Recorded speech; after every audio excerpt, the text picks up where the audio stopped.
La Clave. Bueno, y ya estamos con nuestro próximo invitado, él es Sebastián Palacios, director jurídico de Asuntos de Seguridad Digital y Propiedad Intelectual de Microsoft. ¿Cómo estás, Sebastián? Hola, Ricardo, buenos días. Y es para hablar sobre un tema que siempre es interesante, sobre todo en esta época, y que tiene que ver con la seguridad Internet. Se celebró el Día Mundial de Internet Segura y Microsoft hizo un estudio precisamente apuntando a este tema con datos bien interesantes, ¿no? Que tienen que ver con cómo ven las personas, cómo ocupan también las herramientas y sobre un tema que va cambiando día a día, ¿no? Hay actualizaciones, hay nuevas aplicaciones, la gente cada vez está ocupando para más cosas, digamos, Internet ya es parte de nuestra vida, casi que no tenemos Internet y se nos acaba el mundo. Entonces es súper importante ver cómo se ocupa de buena manera, cómo se ve la seguridad en la red global y además que nos conecta con todo el mundo, y a nosotros los medios de comunicación nos sirve mucho. Cuéntanos un poquito de qué se trata este estudio y qué resultados arrojó. Bueno, este estudio encuestó a usuarios de Internet en 14 países. Países que van desde Reino Unido, Australia, Estados Unidos. En Europa está Bélgica y Francia, y en Latinoamérica, para tener una idea, está Brasil, México y Chile. Chile está al nivel de México y de Brasil por la alta conectividad y acceso a Internet que existe en Chile comparado con los demás países de Latinoamérica, y la idea del estudio es analizar cómo los usuarios perciben los riesgos a su seguridad online. Y por riesgo a la seguridad me refiero a la vulnerabilidad que puede existir respecto a riesgos de reputación. O sea, por ejemplo, que se vea dañada la reputación de una persona por algún posteo que pueda hacer o por alguna foto comprometedora, digamos, que salga en la red. Eso también tiene que ver mucho con el doxing, que después podemos hablar un poquito más de eso. También está el tema de los riesgos sexuales, que se da mucho en los jóvenes. Este estudio abarca desde los 13 hasta los 74 años, por lo tanto también abarca el segmento de la joven, y está relacionado con el sexting, con el grooming, con todas estas prácticas que tienen por objeto hacer solicitudes sexuales online o mandar mensajes sexuales. También tenemos el riesgo intrusivo, o sea, recibir mensajes que nosotros no queremos recibir sin consentimiento.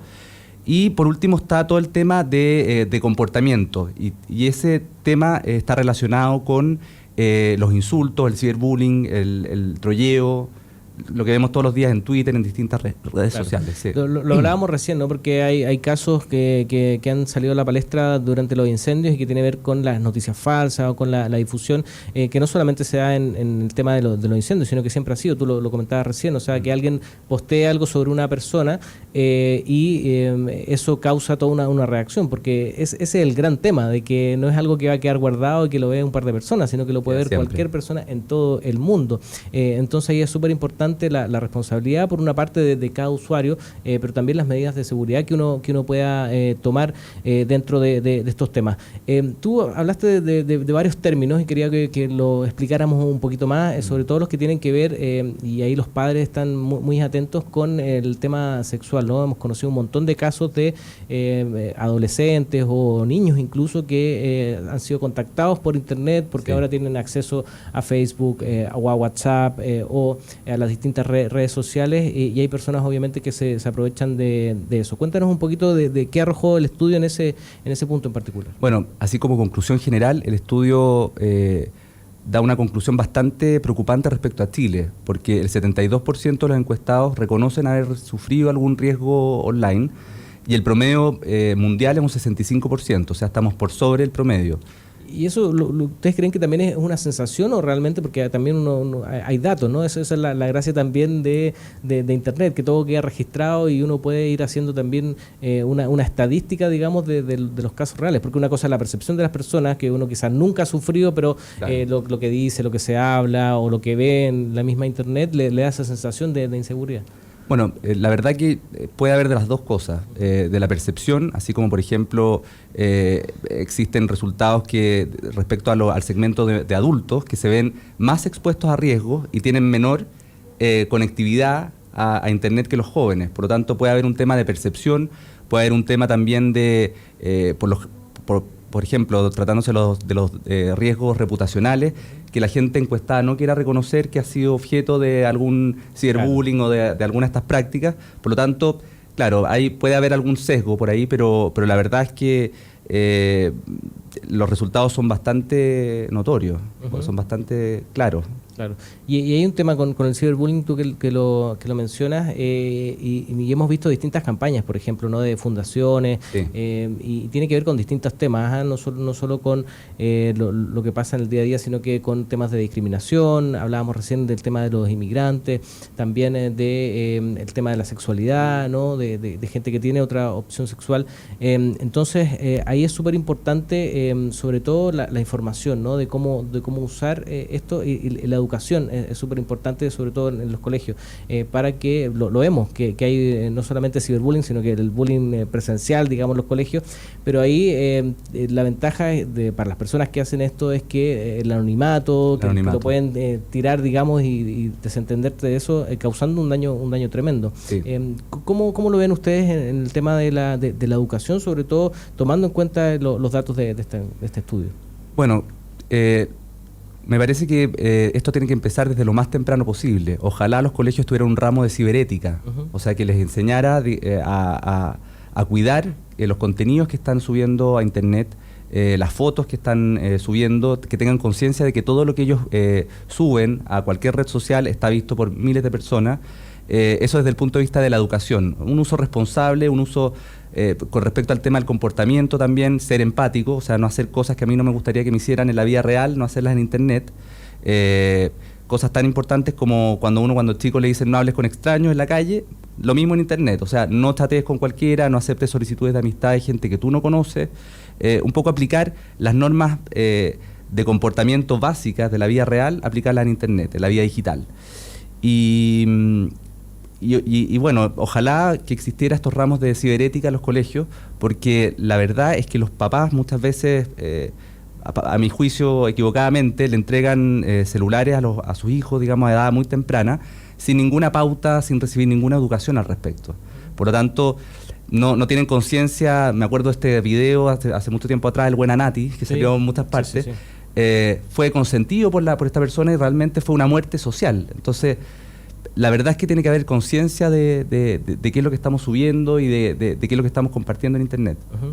Ahora, yo he visto que muchas de las redes sociales, en Facebook o en otras, tienen opciones precisamente para denunciar esto, ¿no? Sí. Esa es una herramienta súper importante que a veces la gente o los que quizás se manejan menos en la tecnología quizás no tienen conocimiento. Y eso te quería apuntar, no sé si lo tocaron en el estudio, sobre el conocimiento que tienen las personas sobre estas herramientas para poder evitar todos estos problemas o esta vulnerabilidad que existen en la red. Sí, mira, el segmento de los más jóvenes tienen más conocimiento y se manejan mejor con las herramientas y los filtros de seguridad que hay en las distintas redes sociales, y por lo tanto se manejan mejor en no compartir cosas con gente que no son sus amigos, para que no los compartan con los amigos de sus amigos. Me estoy refiriendo a Facebook específicamente, pero al mismo tiempo, por un tema quizá psicológico, digamos, de la edad propio de los jóvenes, si bien se manejan técnicamente mejor, su madurez propia de la edad, digamos, los hace exponerse mucho más y subir cualquier cantidad de cosas que no quisieran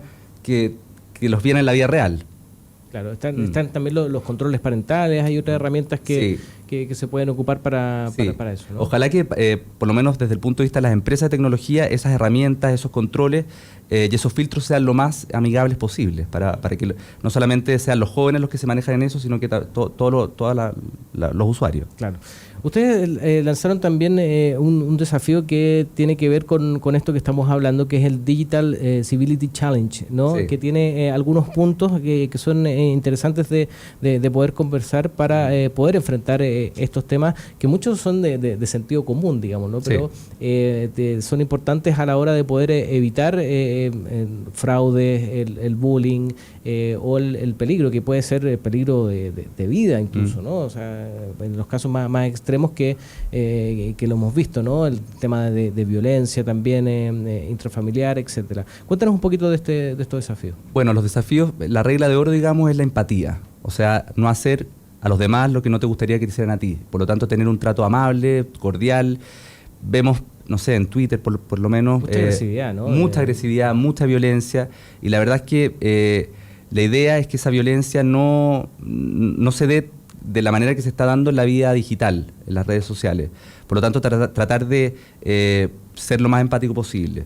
Lo otro es lo que uno hace en la vida diaria, contar hasta 10, o sea, pensar antes de lanzar cualquier cosa, cualquier comentario que pueda ser ofensivo y que uno de repente lo puede mandar sin tener conciencia de quién lo está leyendo o quién es el destinatario. Pensarlo muy bien antes de mandarlo. Y son reglas bastante, como tú decías, básicas. O sea, empatía, buen comportamiento, no exponerse a extraños. El ejemplo que das tú es bastante extremo, de gente que se contacta con otros usuarios a los cuales no conoce y después concertan una reunión en la vida real, física, y eso, bueno, es cosa de hablar con la gente de la PDI y decir la cantidad de delitos que se cometen, violaciones, y bueno, es bastante peligroso. Sí. Ahora, son interesantes estos datos también para ver cómo ir evolucionando, porque lo decíamos al principio, de que el tema de Internet, de las redes sociales, es algo que va evolucionando día a día, ¿no? Surgen nuevas aplicaciones, tú puedes hablar con las personas, por ejemplo, a través de las redes sociales, puedes mandar fotografía, etcétera.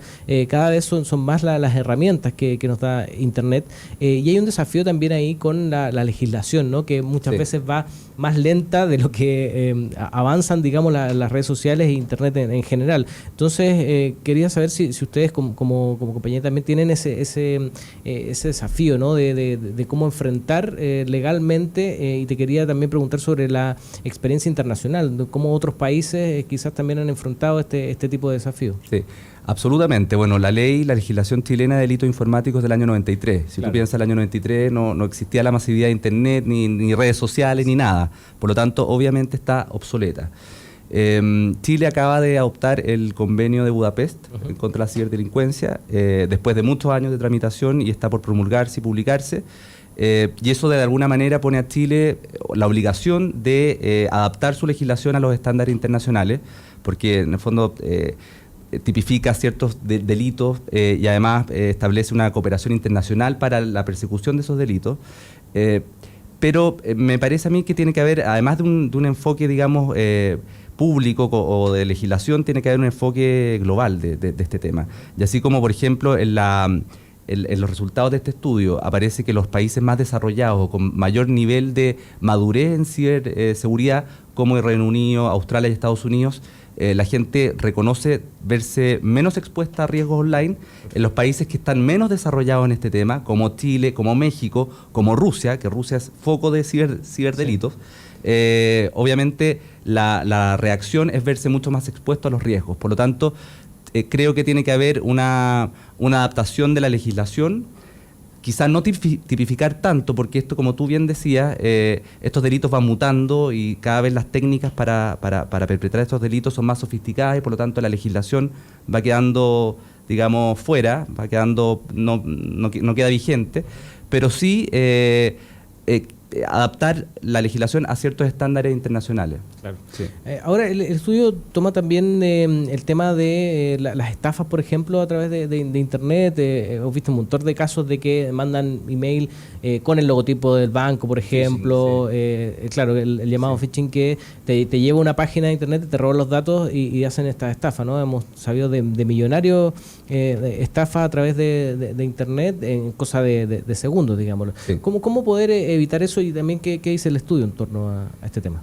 A ver, el estudio se basa más bien en el comportamiento o las conductas en Internet, pero con respecto a, para evitar los fraudes bancarios, cualquier tipo de infección con malware, en el fondo, para apropiarse de datos, lo básico es tener cuidado con las claves, con los passwords, digamos, para poder acceder a las cuentas, tratar de que sean alfanuméricas, que no sean, obviamente, que no coincidan ni con tu root, ni con tu fecha de cumpleaños. O sea, que tengan letras y números. Letras y números, sí, letras, números, signos también, signo más, menos, irlas cambiando cada cierto tiempo, eso también es una recomendación. Por otra parte, por ejemplo, para conectarse a Wi-Fi, no conectarse con cualquier red pública, que uno vaya, no sé, en un mall, digamos, y se vaya a conectar con cualquier red que aparece ahí. Esas son más vulnerables. Son más vulnerables.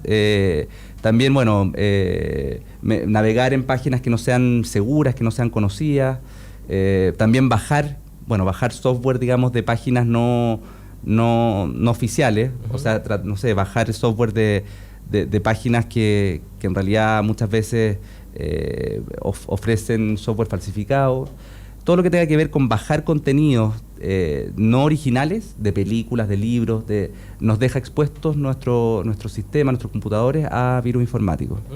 Ahora, este es un tema que preocupa, ¿no?, a todo el mundo, porque yo creo que es lo que más nos une hoy en día a todo el mundo, ¿no?, que es la red Internet, y se crean espacios como el Día Mundial de la Seguridad en Internet, ¿no? Sí. ¿Cómo crees tú que va a evolucionar esto en el corto plazo, digámoslo, en temas de seguridad, ¿no? Sobre todo con el tema de internalizar estos temas en la sociedad para tratar de evitar casos graves, o sea, desde una cosa más doméstica como son las estafas quizás a través de los bancarios, pero hasta el tema del bullying, el tema de poder encontrar peligros mucho más graves en la Internet.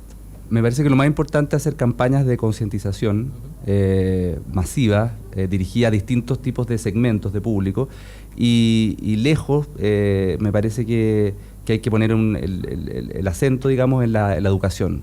O sea, que los colegios tengan ramos de ciberética, hay algunos que ya tienen acá en Chile, que eduquen acerca de un uso responsable de Internet, y en el fondo hacer, así como uno tiene que ser educado en la vida real, ser educado en Internet, claro. Si no es más que eso, o sea, en el fondo es y ser cuidadoso, ser cauteloso con lo que uno está subiendo, porque muchas veces no solamente uno se puede ver expuesto a fraudes, también hay gente que le ha costado cargos públicos, digamos, por Exacto. Posteos que han hecho en Twitter, y hay varios casos porque de eso. Porque de apretar un botón y lo postean de su cuenta personal y lo... Claramente, claro.